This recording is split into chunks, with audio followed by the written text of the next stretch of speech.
నమస్తే Bhavat media news కి స్వాగతం. ముందుగా హెడ్లైన్స్.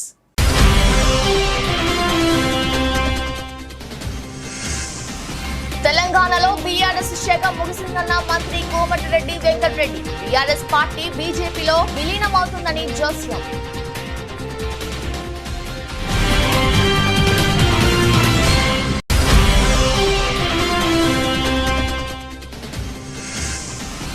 రాయలసీమలో హైకోర్టు కానీ హైకోర్టు బెంచి కానీ ఏర్పాటు చేయాలి. కేంద్ర రాష్ట్ర ప్రభుత్వాలకు విజ్ఞప్తి చేసిన ఏపీసీసీ మీడియా చైర్మన్ తులసిరెడ్డి.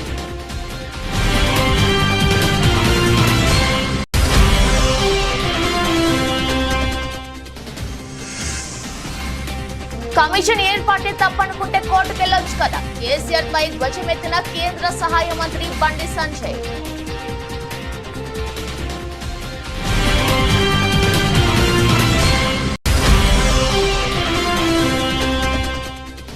తెనాలిలో అక్రమంగా గంజాయిని విక్రయిస్తున్న నిందితుల్ని అరెస్ట్ చేసిన పోలీసులు. గంజాయి నియంత్రణ కోసం ప్రత్యేక బృందాన్ని ఏర్పాటు చేసినట్లు తెలిపిన డీఎస్పీ రమేష్.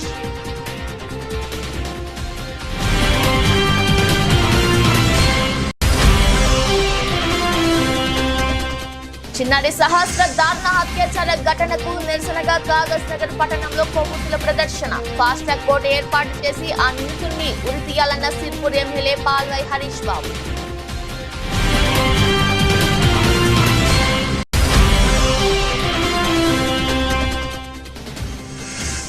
స్కాట్లాండ్ పై ఆస్ట్రేలియా థ్రిల్లింగ్ విక్టరీ. సూపర్ 8 కు ఇంగ్లాండ్. చివరి ఓవర్లో విజయం సాధించిన ఆసీస్.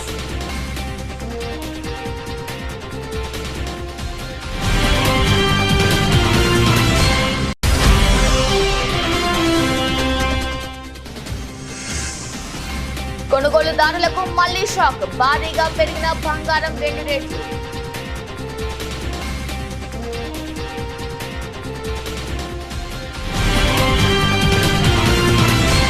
బీఆర్ఎస్ పార్టీ త్వరలో బీజేపీలో విలీనం కాబోతుందని మంత్రి కోమటిరెడ్డి వెంకటరెడ్డి ఆసక్తికర వ్యాఖ్యలు చేశారు. తెలంగాణలో బీఆర్ఎస్ పార్టీ పని అయిపోయిందన్నారు. ఆయన మీడియాతో మాట్లాడుతూ కేసీఆర్ ప్రగతి భవన్ ఫామ్ హౌస్ కి పరిమితమయ్యారని ఎద్దేవా చేశారు. తెలంగాణలో బీఆర్ఎస్ శాఖ ముగిసిందని, హరీష్ రావుకు కాంగ్రెస్ పార్టీని విమర్శించే నైతిక అర్హత లేదన్నారు. కాళేశ్వరం ప్రాజెక్టు మిషన్ భగీరథలో కోట్లాది రూపాయల అవినీతిని జరిగిందని ఆరోపించారు. కేసీఆర్ ముఖ్యమంత్రిగా ఉన్నప్పుడు విద్య గురించి పట్టించుకోలేదన్నారు. కూలిపోయిన కాళేశ్వరం ప్రాజెక్టుని గాలికి వదిలేశారని విమర్శించారు. కేసీఆర్ దక్షిణ తెలంగాణను చిన్నచూపు చూశారన్నారు. అందుకే సార్వత్రిక ఎన్నికల్లో బీఆర్ఎస్ ఒక్క సీటు గెలుచుకోలేకపోయిందన్నారు. ఇచ్చిన మాట ప్రకారం తాము ఆగస్టు 15 నాటికి 2 లక్షల రుణమాఫీ చేస్తామని పేర్కొన్నారు. ఒక ప్రధాన న్యాయమూర్తిగా పనిచేసిన వ్యక్తి, నిజాయితీ మారుమేరుగా మచ్చలేని వ్యక్తి, ఆయన జడ్జిమెంట్ దేశంలోనే చారిత్రాత్మకమైన జడ్జిమెంట్. నరసింహారెడ్డి విచార కమిషన్ రద్దు చేయాలంట. అంటే మీరు ఎన్ని తిన్నా కానీ వదిలిపెట్టమని అంటారు. గొర్రెల్లో ఇప్పుడు 700 కోట్లు గొర్రెల్లో తింటే సెంట్రల్ గవర్నమెంట్ ఇప్పుడు ఈడీ స్కామ్ ఈడీ ఎంక్వైరీ నడుస్తుందా లేదా? కవిత ఆ రోజు 1100 కోట్లు ఇవాళ ఢిల్లీ ప్రభుత్వానికి కేజ్రీవాల్ కుమ్మకైతే ఇవాళ కేజ్రీవాల్ కవిత ఢిల్లీలో జైల్లో ఉందా లేదా? ఫోన్ ట్యాపింగ్ చేసిన ప్రభాకర్ పోయి అమెరికాలో దాచుకుంటే మొన్న నేను ఆధారాలతో సహా చూపించిన హరీష్ రావు పోయి ఆడ కలిసి వచ్చి, నువ్వు సత్యనారాయణ ఆయన ఇండియాకు నువ్వు వస్తే మేమందరం జైలుకే పోవాలన్నారు. ఆ ఫోన్ ట్యాపింగ్ అందరూ ఉన్నాయి, నాయి కూడా ప్రతి ఒక్క ట్యాపింగ్ ఉన్నది. అలా బిజినెస్ మెన్లది, హీరోలది, హీరోయిన్లది, వ్యాపారస్తులు ఏమైనా మాట్లాడుకుంటే ట్యాప్ చేసి, మీరు 500 కోట్ల భూమి కొన్నావు కదా, నువ్వు ఇది ఫోన్ ట్యాప్ చేసినా 100 కోట్లు అది తీసుకుపోవాలి, వాళ్ళ ఫ్యామిలీకి అప్పచెప్పాలి. ఆ ట్యాపులన్నీ కూడా ధ్వంసం చేస్తే ఇలా 3 నెలలు అయిపోయి 4 నెలలే ఆడుతున్నాయా లేదా? నాకు ఆధారాలతో సహా తెలుసు వారు ఎవరెవరితో మాట్లాడుతూ నేను సంగతి. ఎందుకంటే ఆ ఉన్న 36 మంది ఎమ్మెల్యేలు కాంగ్రెస్ పార్టీకి పోతారు. ఇక లాభం లేదు, మన పార్టీ బతకదు, అందరం జైల్లోకి పోతాం. ఫోన్ ట్యాపింగ్లో ప్రభాకర్ రావు ఎప్పుడు వచ్చినా కానీ దాని మీద అందరూ ప్రణీతిరావు, భుజంగరావు ఇప్పటికే అన్నీ చెప్పాను. మా ప్రభాకర్ రావు మా ముఖ్యమంత్రి చెప్పినట్టు చేసినామని. ఫోన్ ట్యాపింగ్ చేస్తే 7 ఏళ్ళు బెయిల్ రాదు. అందుకని ఆయన అక్కడ దాచిపెట్టిండు. ఇక్కడ విచార కమిషన్ వేసి జైల్లోకి పోతామని తెలుసు. 10-15 వేల కోట్ల తిన్నట్టు లెక్కలు. నేను ఎమ్మెల్యేగా ఉన్నా, ఎంపీగా ఉన్నా, అన్ని లెక్కలు తీస్తాను నేను. అది బయట పెట్టాం మేము. అందుకని ఇవాళ విచార కమిషన్ రద్దు చేయమని అంటే అందరు నవ్వుతుండ్రు. ఎందుకు దోసుకొని తినాలి? ఎందుకు విచారణ భయపడాలి? రాయలసీమలో హైకోర్టు కానీ హైకోర్టు బెంచ్ కానీ ఏర్పాటు చేయాలని ఏపీసీసీ మీడియా చైర్మన్ తులసిరెడ్డి కేంద్ర రాష్ట్ర ప్రభుత్వాలకు విజ్ఞప్తి చేశారు. ఈ విషయమై వేంపల్లెలో ఆయన మాట్లాడుతూ 1937 నాటి శ్రీబాగ్ ఒప్పందం ప్రకారం రాజధాని హైకోర్టు రెండింటిలో ఒక దానిని రాయలసీమలో ఏర్పాటు చేయాలన్నారు. ఈ ఒప్పందాన్ని అనుసరించి 1953లో ఆంధ్ర రాష్ట్రం ఏర్పడినప్పుడు రాజధాని రాయలసీమ హైకోర్టు కోస్తాలో ఏర్పాటు చేశారన్నారు. రాయలసీమ ప్రాంతంలో వీలైతే హైకోర్టును కానీ లేదా కనీసం హైకోర్టు బెంచ్ని కానీ ఏర్పాటు చేయాల్సిన చారిత్రక ఆవశ్యకత ఉంది. ఎందుకంటే 1937 నవంబర్ 16వ తారీఖున మద్రాసులో జరిగినటువంటి శ్రీబాగ్ ఒప్పందం ప్రకారం ఒక రాష్ట్రానికి రాజధాని హైకోర్టు రెండు కళ్ళ లాంటివి. భవిష్యత్తులో తెలుగువారికి ఒక ప్రత్యేక రాష్ట్రం అంటూ ఏర్పాటైతే అందులో ఈ రెండింటిలో ఒకదానిని రాయలసీమ ప్రాంతంలో మరొక దానిని కోస్తా ప్రాంతంలో ఏర్పాటు చేయాలని ఆ ఒప్పందంలో రాసుకోవడం జరిగింది. ఆ ప్రకారంగా 1953 అక్టోబర్ 1న తెలుగువారి కోసం ఒక ప్రత్యేక రాష్ట్రం ఆంధ్ర రాష్ట్రం ఏర్పాటైనప్పుడు ఆ ఒప్పందాన్ని దృష్టిలో పెట్టుకొని రాయలసీమ ప్రాంతంలోని కర్నూలులో రాజధానిని, కోస్తా ప్రాంతంలోని గుంటూరులో హైకోర్టును ఏర్పాటు చేయడం జరిగింది. దాని తరువాత తెలంగాణతో కలిసి ఆంధ్ర రాష్ట్రము ఆంధ్రప్రదేశ్గా ఏర్పడినప్పుడు 1956 నవంబర్ 1న ఏర్పాటైనప్పుడు ఈ రెండు కూడా రాజధాని హైకోర్టు రెండు కూడా హైదరాబాద్కు పోవడం జరిగింది. మళ్ళీ 2014 జూన్ 2న రాష్ట్ర విభజన జరిగినప్పుడు ఒకనాటి ఆంధ్ర రాష్ట్ర భూభాగంతోనే నవి ఆంధ్రప్రదేశ్ ఏర్పాటు కావడం జరిగింది. కాబట్టి ఆ ప్రకారంగా చూస్తే నవి ఆంధ్రప్రదేశ్లో రాజధాని హైకోర్టు విద్యుత్ కొనుగోళ్ల అంశంపై జస్టిస్ నరసింహారెడ్డి కమిషన్ కు మాజీ సీఎం కేసీఆర్ లేఖ రాయడం తెలిసిందే. తమపై కక్ష సాధింపు చర్యల్లో భాగంగానే ఈ కమిషన్ వేశారని, తనపై కమిషన్ చైర్మన్ ఇష్టం వచ్చినట్టు నోరు పారేస్తున్నారని కేసీఆర్ ఆరోపించారు. 10 ఏళ్లు ముఖ్యమంత్రిగా చేసిన తనకు ఆ వ్యాఖ్యలు బాధ కలిగించాయని తెలిపారు. కాగా కేసీఆర్ లేఖపై కేంద్ర సహాయ మంత్రి బండి సంజయ్ స్పందించారు. అసలు ఆ కమిషన్ ఏర్పాటే తప్పు అనుకుంటే కోర్టుకు వెళ్లొచ్చు కదా అని అన్నారు. కమిషన్ చైర్మన్ వైదొలగాలని బెదిరించడం ధిక్కారం కిందకే వస్తుందని తెలిపారు. జస్టిస్ నరసింహారెడ్డి కమిషన్ చట్టబద్ధంగా ఏర్పాటైందని, అటువంటి కమిషన్ ను తప్పు పట్టడం కేసీఆర్ కు సరికాదని హితవు పలికారు. తెలంగాణ ఉద్యమ వేళ జస్టిస్ నరసింహారెడ్డి ధైర్య సాహసాలను, నిబద్ధతను కొనియాడిన కేసీఆర్ ఇవాళ ఆయననే తప్పుపడుతున్నారని బండి సంజయ్ విమర్శించారు. కోర్టు పరిధిలో ఉన్న ఫోన్ ట్యాపింగ్ వ్యవహారంలో ఇష్టం వచ్చినట్టు మాట్లాడి న్యాయస్థానంతో చివాట్లు తిన్న కేసీఆర్ తన తప్పులు, అవినీతి, అక్రమాలను కప్పిపుచ్చుకునేందుకు ఎంతకైనా తెగిస్తాననేది ధ్వజమెత్తారు. తెనాలి ఆర్టీసీ బస్టాండ్ వద్ద అక్రమంగా 1.7 కేజీల గంజాయిని విక్రయిస్తున్న నిందితుల్ని 2 టౌన్ పోలీసులు అరెస్ట్ చేశారు. ఈ సందర్భంగా తెనాలి డీఎస్పీ రమేష్ మాట్లాడుతూ తెనాలిలో అక్రమంగా విక్రయిస్తున్న గంజాయి నియంత్రణ కోసం ప్రత్యేక బృందాన్ని ఏర్పాటు చేశామన్నారు. వెస్ట్ బెంగాల్ కు చెందిన మహమ్మద్ షఫీ కొంతమంది యువకుల సహాయంతో కాలేజీ, బస్టాండ్, హాస్టల్స్ దగ్గర విద్యార్థులకు గంజాయిని ప్యాకెట్ల రూపంలో విక్రయిస్తూ ఉంటాడని, ఈ నేపథ్యంలో తెనాలి ఆర్టీసీ బస్టాండ్ వద్ద గంజాయిని విక్రయిస్తుండగా 2 టౌన్ పోలీసులు చాకచక్యంగా పట్టుకొని అరెస్టు చేశారని తెలిపారు. అక్రమంగా గంజాయి వ్యాపారం చేస్తున్న వారి వెనుక ఎంత పెద్దవారున్నా ఉపేక్షించేది లేదని హెచ్చరించారు. గంజాయిని ఎవరు విక్రయించినా వారిని నగర బహిష్కరణ చేస్తామని స్పష్టం చేశారు.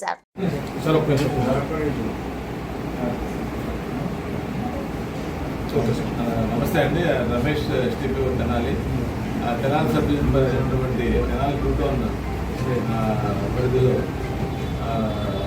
కన్సర్న్ ఇన్స్పెక్టర్ గారు సుధాకర్ గారు అందరినీ గంజాతో గల వ్యక్తులు ఇద్దరిని అరెస్ట్ చేయడం జరిగింది. ఈ గంజాపై మీ అందరికీ తెలిసిన విషయమే, తెనాలిలో ఉక్కుపాదం పెట్టాము. ఇప్పటి వరకు కూడా సుమారు మొన్న మార్చి నుంచి సుమారు 40 మంది కేసులో జైలుకి పంపించడం జరిగింది. వాళ్ళు స్టిల్ ఇంకా జైల్లోనే ఉన్నారు. గతంలో కూడా మెసేజ్ కూడా మేము ప్రెస్ మీట్ చెప్తాం జరిగింది. అనవసరంగా ఈ గంజాన్ని కన్జ్యూమ్ చేసి ఆరోగ్యం జరుగుతూ, అలాగే సొసైటీలో ఫ్యామిలీ రెప్యుటేషన్ కూడా పోతుంది. అలాగే కొంతమంది స్టూడెంట్స్ కూడా దీన్ని కన్జ్యూమ్ చేస్తున్నారు. వాళ్ళ యొక్క భవిష్యత్తు కూడా మాడైపోయే అవకాశం ఉంది. కాబట్టి పేరెంట్స్ కూడా మేము అప్పీల్ చేస్తాం జరిగింది పోలీస్ తరఫున. పిల్లలు కాలేజీకి వెళ్ళి బయటకు వెళ్ళి ఏ విధమైనటువంటి వ్యసనాలకు దూరం ఉండాలని కూడా చూసుకోవాల్సిన బాధ్యత తల్లిదండ్రులు మరి ఉందని చెప్పి చెప్పడం జరిగింది. అలాగే కాలేజీ యజమాన్యం కూడా వాళ్ళకి ప్రత్యేకమైనటువంటి సెమినార్స్ పెట్టి తర్వాత కౌన్సిలింగ్స్ పెట్టి వాళ్ళలో మార్పులు తేవాల్సిన అవసరం ఉంది. మేము కూడా అది కూడా స్టార్ట్ చేస్తాం. అన్ని కాలేజెస్లో అన్ని స్కూల్స్లో కూడా వెళ్ళి గంజా యొక్క కన్జ్యూమ్ చేస్తే ఎటువంటి పరిణామాలు ఉంటాయని ఆరోగ్యంగా పడేటువంటి సొసైటీలో ఉన్నటువంటి వ్యక్తి కాబట్టి దాన్ని కూడా ఎక్స్ప్లెయిన్ చేద్దామనే ఉద్దేశంతో అది కూడా ప్లాన్ చేస్తున్నాం. పబ్లిక్ నుంచి కూడా కొంత సమాచారం మాకు ఇవ్వాల్సిందిగా ఈ గంటల అధికారంలో కావాల్సిన కోరుతున్నాం. నిన్న ఇన్స్పెక్టర్ గారు రూరల్ ఇన్స్పెక్టర్ గారు ఈ బస్టాండ్ సెంటర్ ఏరియాలో ఇద్దరు వ్యక్తుల దగ్గర రాజ్యాన్ని స్వాధీనం చేసుకోవడం జరిగింది. అతను పఠాన్ నస్కర్ అనే అతను వెస్ట్ బెంగాల్ గత 5 ప్రభుత్వాన్ని ప్రశ్నిస్తే కేసులు పెడుతున్నారని బీఆర్ఎస్ నేత మన్నే క్రిషాంక్ ఆరోపించారు. ఈ విషయమై ఆయన మాట్లాడుతూ ఆర్టీసీ టికెట్స్ పెంపుపై ప్రశ్నిస్తే కేసులు పెడతామని భయపెడుతున్నారని, కాంగ్రెస్ ప్రభుత్వం కేసుల ప్రభుత్వంగా మారిందన్నారు. బీఆర్ఎస్ ప్రభుత్వంలో టెండర్ల ప్రక్రియ ఓపెన్ గా జరిగిందని గుర్తు చేశారు. కాంగ్రెస్ ప్రభుత్వం చేస్తున్న అవినీతిపై మేం మాట్లాడితే ఫోన్ ట్యాపింగ్, విద్యుత్ కొనుగోలు, కాళేశ్వరం అంటూ టాపిక్ డైవర్ట్ చేస్తున్నారని విమర్శించారు. మొన్న ఇటీవల న్యూస్ పేపర్స్ ప్రధాన పత్రికల్లో ఆర్టీసీ యొక్క టికెట్ గురించి వస్తే దీని గురించి మీరు ఎవరన్నా రాస్తే సోషల్ మీడియాలో పెడితే కేసులు వేస్తామని. మరి ఇది కాంగ్రెస్ ప్రభుత్వమా, కేసుల ప్రభుత్వమా? వాళ్ళ కాంగ్రెస్ నాయకుడే ట్వీట్ చేసిండు ఈ టికెట్ని. ఇది ఆర్టీసీ సంస్థ కింద ఉన్న ట్వీట్. ఇది కాంగ్రెస్ నాయకుడే అడిగిండు. నల్గొండ నుంచి హైదరాబాదుకు ఒకటే ఒక టోల్ గేట్ వచ్చింది, మరి దానికోసం 10 రూపాయల టికెట్ ఎందుకు? 2 టికెట్లు పెట్టిండు ఆయన. కేవలం నెల తేడాలోనే 10 రూపాయలు ఎందుకు పెరిగింది? ఇటు సైడ్ టికెట్ 170 రూపాయలు అయితే ఇటు సైడ్ టికెట్ 180 రూపాయలు. ఇది పెట్టింది మేం కాదు. ఆయన ఫోటో ఓపెన్ చేస్తే ఇగోండి, ఇది ఆయన ఫోటో, పెట్టిన వ్యక్తి ఫోటో. వారే అడుగుతున్నారు ఆర్టీసీ టికెట్ ధర ఇంత పెరిగింది కదా అంటే దీనికి సమాధానం చెప్పక కేసేస్తాం మీ మీద ఇది అడిగితే. ఆర్టీసీ లోగో గురించి కేసేస్తాం అంటారు, ఇంకేదన్నా అంటే కేసు అంటారు. సమాధానం చెప్పండి. మీరు కేసు అంటే అనుమానం వస్తుంది, అందులో లోపటేదో ఉన్నది కావచ్చు అని, గోప్యంగా ఎందుకు ఉంచుతున్నారు అని వివరణ ఇవ్వండి. ఈ యొక్క కాంట్రాక్టుకి సంబంధించి ఎన్ని సంస్థలు వచ్చినాయి, ఎన్ని కోట్ల రూపాయల మొత్తం వ్యాపారం ఇది? ఎందుకంటే ఇందులో 30 లక్షలని ఇస్తారు, ఇక్కడనేమో ప్రతిరోజు 50 లక్షలని వస్తుంది స్టేట్మెంటు ప్రయాణికులు. ఎందుకంటే ఇప్పుడు 30 లక్షలు అన్నా కూడా ఒక యావరేజ్ అయితే రేపు 40 లక్షలు కావచ్చు, ఒక రోజు పండుగ రోజు ఇంకెక్కువ కావచ్చు. ప్రతి ఒక్క టికెట్ పేరు మీద అక్కడ మరి కమిషన్ వస్తున్నప్పుడు మంత్రి గారికి ఎంత ముడుతుందో అందుకే ఇంత గోప్యంగా ఉంచిర్రా. గతంలో కేసీఆర్ గారి ప్రభుత్వంలో అందుకే కదా టీఎస్ ఐపాస్ అయినా, టీఎస్ బీపాస్ అయినా, ఈ ప్రొక్యూర్మెంట్ అయినా, టీఎస్ అయినా కూడా నేరుగా ఎలాంటి హ్యూమన్ ఇంటర్ఫేస్ లేకుండా టెండర్ల ప్రక్రియలు జరిగినాయి, ఓపెన్గా జరిగినాయి. అలాంటిది మరి వాళ్ళు ఎందుకు దీన్ని గోప్యంగా ఉంచుతున్నారు? పొన్నం ప్రభాకర్ గారు సమాధానం చెప్పాల్సిన అవసరం ఉంది. ఆంధ్రప్రదేశ్ ముఖ్యమంత్రి చంద్రబాబు నాయుడు బాధ్యతలు చేపట్టి మొదటి రోజు చేసిన సంతకంపై వైఎస్ఆర్సీపీ పోతుల రమేష్ తీవ్ర స్థాయిలో మండిపడ్డారు. చంద్రబాబు మొదటి సంతకం సామాజిక వర్గాన్ని మోసం చేశారని, జగన్మోహన్ రెడ్డి ముఖ్యమంత్రిగా ఉన్నప్పుడు 10 మందికి ఉప ముఖ్యమంత్రి పదవులు కలబెట్టారని, కూటమి గెలిచిన తర్వాత పవన్ కళ్యాణ్ కి ఉప ముఖ్యమంత్రి కేటాయించడంపై తీవ్ర స్థాయిలో ఆగ్రహం వ్యక్తం చేశారు. మీ మొదటి సంతకమే సామాజిక మోసంపై చేశారు. బీసీ, ఎస్సీ, ఎస్టీ, ముస్లింలని అగౌరవపరిచారు. మీరు 2019లో ఉప ముఖ్యమంత్రి పదవుల్ని మీరిద్దరికి కేటాయించారు. ఒకటి నిమ్మకాయల చినరాజప్ప గారు కాపు సామాజిక వర్గం, కె కృష్ణమూర్తి గారు బీసీ గౌడ్ సామాజిక వర్గానికి ఇచ్చారు. మీ తర్వాత జగన్మోహన్ రెడ్డి గారు సామాజిక న్యాయం పాటిస్తూ మీకన్నా మిన్నగా మీరిద్దరికిస్తే జగన్మోహన్ రెడ్డి గారు 10 మందికి ఉప ముఖ్యమంత్రి పదవులు ఇచ్చారు. ఆయన 5 ఏళ్ల పాలనలో బీసీ, ఎస్సీ, ఎస్టీ, ముస్లిం, కాపు వర్గాలకి ఉప ముఖ్యమంత్రి పదవులు ఇచ్చి ఆ సామాజిక వర్గాల ఆత్మ గౌరవాన్ని పెంచారు. సామాజిక న్యాయం చేశారు. సోషల్ ఇంజనీరింగ్ లో ఆయన విప్లవాత్మకమైనటువంటి మార్పులు తెచ్చేటువంటి ప్రయత్నం చేశారు. మీరు అంతకన్నా మిన్నగా చేయాలి. కానీ బీసీ, ఎస్సీ, ఎస్టీ, ముస్లిం వర్గాలకి ఉప ముఖ్యమంత్రి పదవులు ఇవ్వకుండా కేవలం పవన్ కళ్యాణ్ గారికి మాత్రమే ఉప ముఖ్యమంత్రి పదవి ఇచ్చి బీసీలని, ఎస్సీలని, ఎస్టీలని, ముస్లింలని మీరు అవమానించిన మాట వాస్తవం. ఈ వర్గాలకి కేబినెట్ కూర్పులో ఉప ముఖ్యమంత్రి పదవులు ఎందుకు ఇలా? గతంలో మీరు ఒక బీసీకి, ఒక కాపు సామాజిక వర్గానికి చెందిన వారికి ఉప ముఖ్యమంత్రి పదవి ఇచ్చారు కదా. మీకన్నా మిన్నగా జగన్మోహన్ రెడ్డి గారు మరి 10 మందికి ఉప ముఖ్యమంత్రి పదవులు ఇచ్చారు. బీసీ, ఎస్సీ, ఎస్టీ, ముస్లింలని గౌరవించారు, సామాజిక న్యాయం చేశారు. కానీ మీరు మాత్రం అధికారం చేపట్టినటువంటి మొదటి రోజే సామాజిక మోసం చేశారు. బీసీ, ఎస్సీ, ఎస్టీ, ముస్లింలకి ఎందుకు ఉప ముఖ్యమంత్రి పదవులు ఇవ్వలేదో మీరు ఈ రోజున రాష్ట్రంలో ఉండేటువంటి ఈ వర్గాలందరికీ కూడా సమాధానం చెప్పాలి. పెద్దపల్లి జిల్లా సుల్తానాబాద్ మండలం కాట్నాపల్లి గ్రామంలో గల ఓ రైస్ మిల్లులో దహేగా మండలానికి చెందిన చిన్నారి సహస్ర దారుణ అత్యాచార ఘటనకు గుర్తైన విషయం తెలిసింది. దీనికి అనుగుణంగా కొమరం భీం ఆసిఫాబాద్ జిల్లా కాగజ్ నగర్ పట్టణంలోని రాజీవ్ గాంధీ చౌరస్తాలో దహేగా మండలానికి చెందిన చిన్నారి సహస్ర దారుణ అత్యాచార సంఘటనకు నిరసనగా కొవ్వొత్తుల ప్రదర్శనను నిర్వహించడం జరిగింది. ఈ సందర్భంగా సిరిపూర్ శాసనసభ్యులు డాక్టర్ పాల్వై హరీష్ బాబు మాట్లాడుతూ సమాజంలో ఇటువంటి మానవ మృగాలకు తావు లేకుండా చేయాల్సిన అవసరం ఎంతైనా ఉందన్నారు. ఫాస్ట్ ట్రాక్ కోర్టు ఏర్పాటు చేసిన ఆ నిందితుడిని ఉరి తీయాల్సిన అవసరం ఉందని తెలియజేశారు. అలాగే ప్రభుత్వం సహస్ర కుటుంబ సభ్యులను అన్ని విధాలుగా ఆదుకోవాలని అన్నారు. సుల్తానాబాద్లో ఒక రైస్ మిల్లులో నిన్న జరిగిన దారుణ ఘటన సభ్య సమాజాన్ని తలదించుకునేలా చేసింది.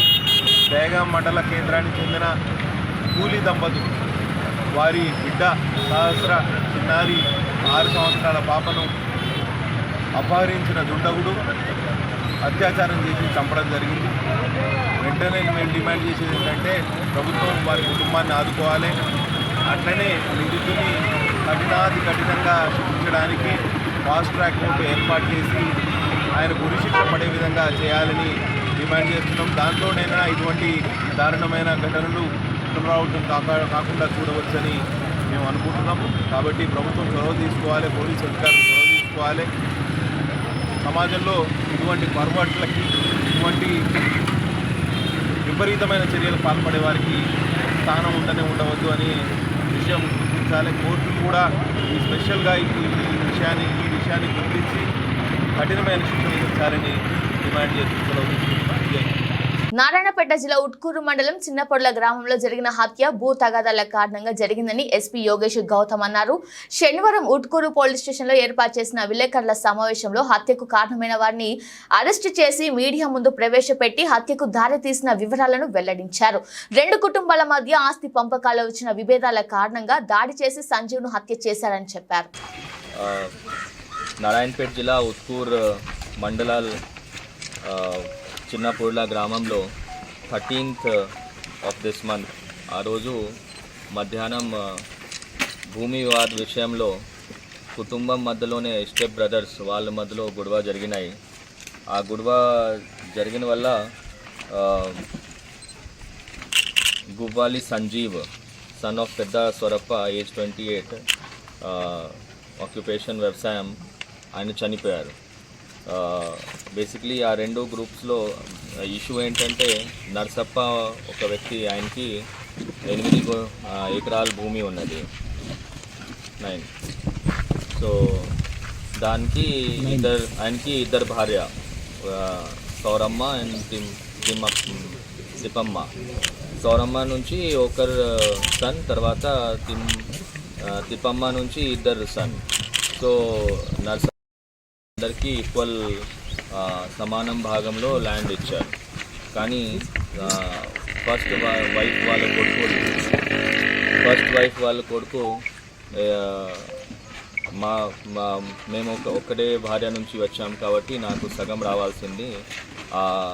బేసిక్లీ అండర్లయింగ్ ఇష్యూ, దానివల్ల ఇష్యూ స్టార్ట్ అయినాయి. గతం 2-3 ఇయర్స్ నుంచి ఇష్యూ నడుస్తూ ఉన్నది.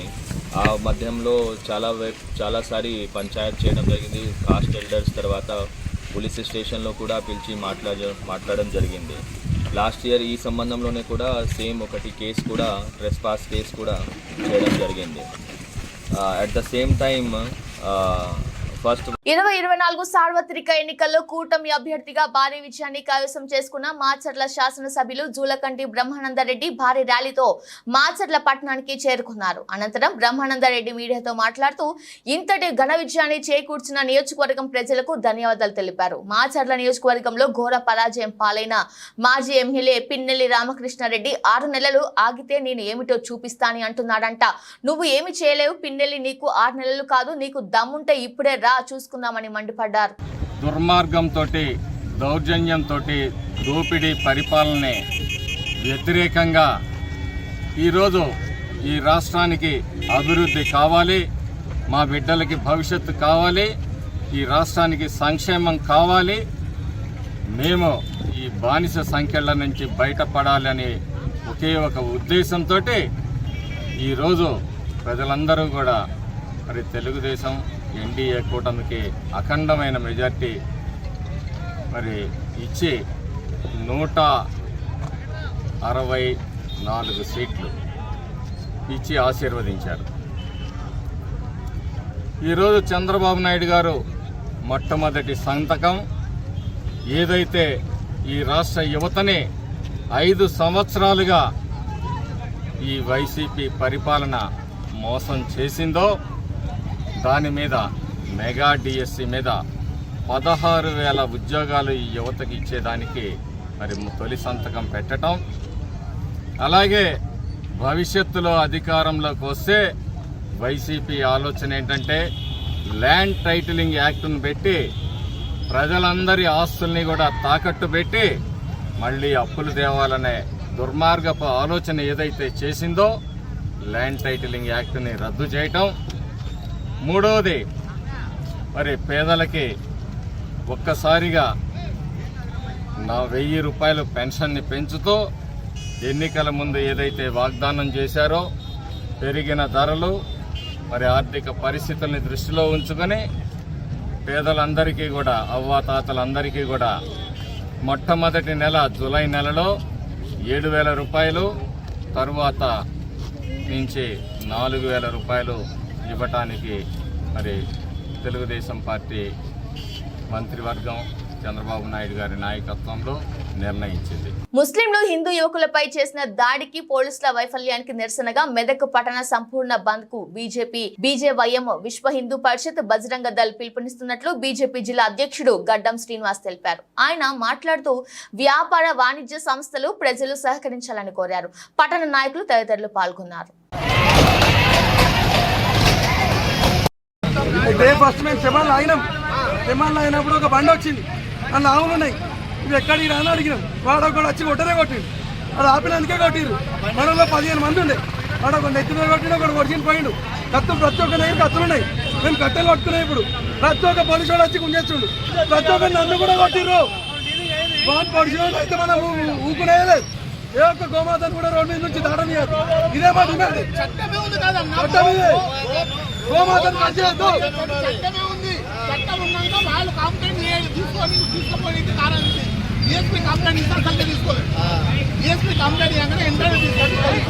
ఎస్ఐ కూడా వచ్చి కొడుతున్నావు, కొట్టాలకే కాదు కూడా.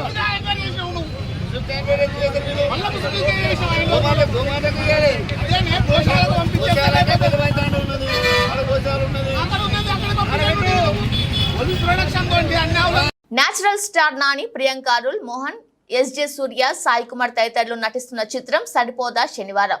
వివేక్ ఆత్రేయ దర్శకత్వంలో వస్తున్న ఈ చిత్రం నుంచి తాజాగా గరం గరం అనే పాట లిరికల్ వీడియో రిలీజ్ అయింది. సంగీత దర్శకుడు జేక్స్ బిజోయ్ బాణీలకు భరద్వాజ్ పాత్రుడు సాహిత్యం అందించారు. ఈ హీరో ఎలివేషన్ సాంగ్ ను Vishal Dadlani ఆలపించారు. DVV entertainment banner పై విలక్షణమైన కథతో తెరకెక్కుతున్న సరిపోదా శనివారం చిత్రం ఆగస్టు 29న వరల్డ్ వైడ్ గ్రాండ్ గా రిలీజ్ కానుంది.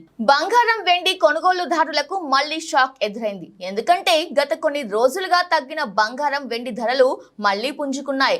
గోల్డ్ సిల్వర్ రేట్లలో రికవరీ కనిపిస్తోంది. 2 రోజుల క్షీణత తర్వాత మార్కెట్లో బలమైన పెరుగుదల నమోదైంది.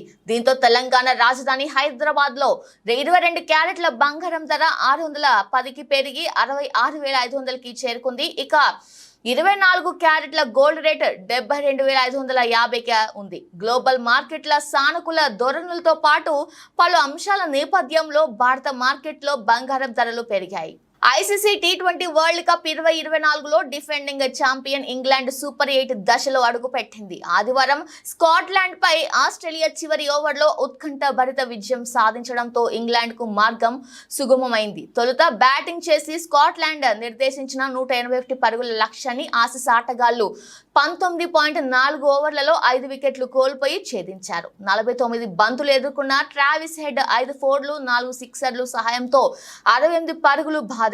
ఇక మార్కస్ స్టోయిన్స్ 29 బంతులు ఏకంగా 59 పరుగులు బాదాడు. ఇందులో 9 ఫోర్లు 2 సిక్సర్లు ఉన్నాయి. వీరిద్దరూ కీలక దశలో అవుట్ అయినప్పటికీ టీమ్ డేవిడ్ చివరి వరకు క్రీజ్ లో ఉండి ఆస్ట్రేలియాను విజయ తీరాలకు చేర్చారు. స్కాట్లాండ్ బౌలర్ల మార్క్ వాట్, సఫియాన్ షరీఫ్ చెరో 2 వికెట్లు, బ్రాడ్ వీల్ 1 వికెట్ తీశారు. కాగా స్కాట్లాండ్ పై ఆస్ట్రేలియా గెలుపుతో ఇంగ్లాండ్ కు కలిసి వచ్చి సూపర్ 8 దశలో అడుగుపెట్టింది. బులెటిన్ ముగించే ముందు హెడ్లైన్స్ మరోసారి.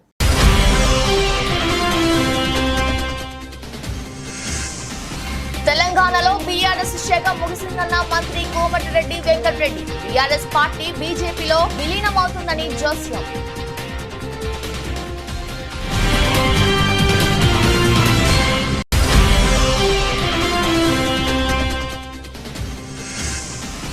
రాయలసీమలో హైకోర్టు కానీ హైకోర్టు బెంచి కానీ ఏర్పాటు చేయాలి. కేంద్ర రాష్ట్ర ప్రభుత్వాలకు విజ్ఞప్తి చేసిన ఏపీసీసీ మీడియా చైర్మన్ తులసిరెడ్డి.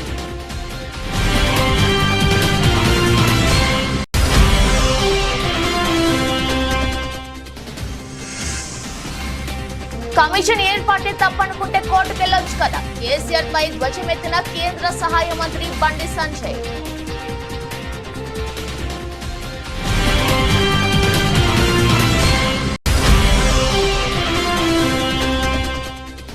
తెనాలిలో అక్రమంగా గంజాయిని విక్రయిస్తున్న నిందితుల్ని అరెస్ట్ చేసిన పోలీసులు. గంజాయి నియంత్రణ కోసం ప్రత్యేక బృందాన్ని ఏర్పాటు చేసినట్లు తెలిపిన డీఎస్పీ రమేష్.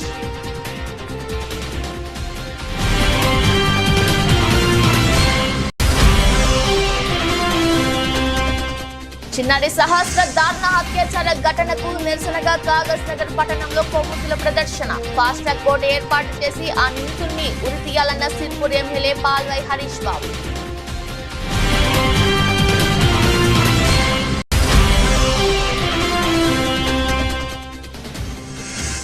స్కాట్లాండ్ పై ఆస్ట్రేలియా థ్రిల్లింగ్ విక్టరీ. సూపర్ 8 కు ఇంగ్లాండ్ చివరి ఓవర్లో విజయం సాధించిన ఆసీస్.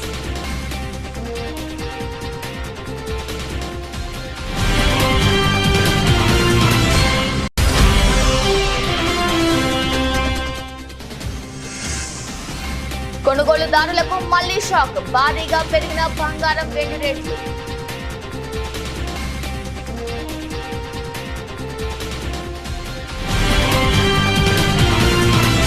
ఇది వాల్చి బులెటిన్. మరో బులెటిన్ లో మళ్ళీ కలుద్దాం. అంతవరకు చూస్తూనే ఉండండి. నమస్కారం.